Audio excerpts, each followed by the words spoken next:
In a one-sentence explanation, all Flask really is a bare-bones essential kit that could be used to build a web application in Python. And when I say bare bones, what that means is Flask provides a few key essential features out of the box, and this includes receiving HTTP requests.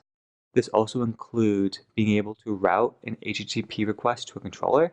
And once that HTTP request is routed, it also dispatches the controller.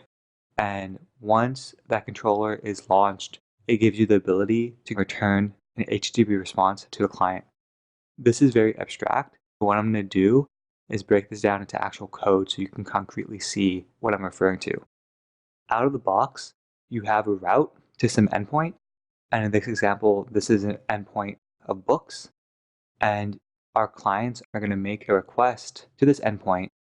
And once this request is made, then our controller hello world will run. And once hello world runs, then we'll get back an HTTP response, which in this case will be the string hello world. With Flask, you get this bare-bone kit, and if you want more features such as authentication or database abstraction in your application, then Flask out of the box does not provide you any of these. And in this scenario, you may think, oh, what's the point of having Flask and what would you do?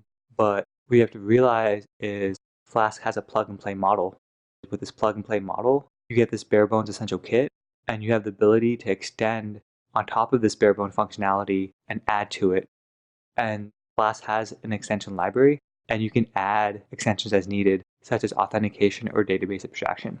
You can pick whatever extensions you want, and let's say hypothetically you want to create your own custom implementation, and this may be in a case where you want more security in your application than what's standardly provided by a certain Flask extension, then you can implement your own custom extension or whatever functionality you want.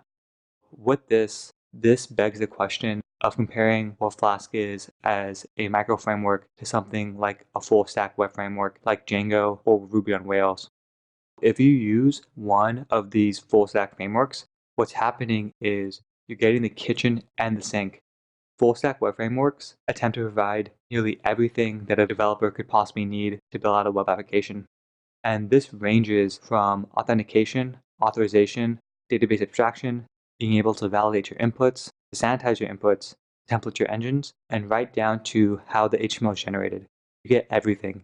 You get the kitchen and you get the sink. And there are definitely times where you're going to want to use a full stack web framework. And if you're building a huge web application and you want a bunch of different features and you want everything out of the box, then it makes total sense to use a full stack web framework. But with this, there are also limitations of using a full stack web framework because you're getting the entire kitchen and the sink. And because of this, you can't really plug and play different extensions freely or deviate too much from the established way of doing things. And you have a lack of flexibility of doing things outside of the standard normal convention. And this is because these frameworks normally have a predefined way of doing things.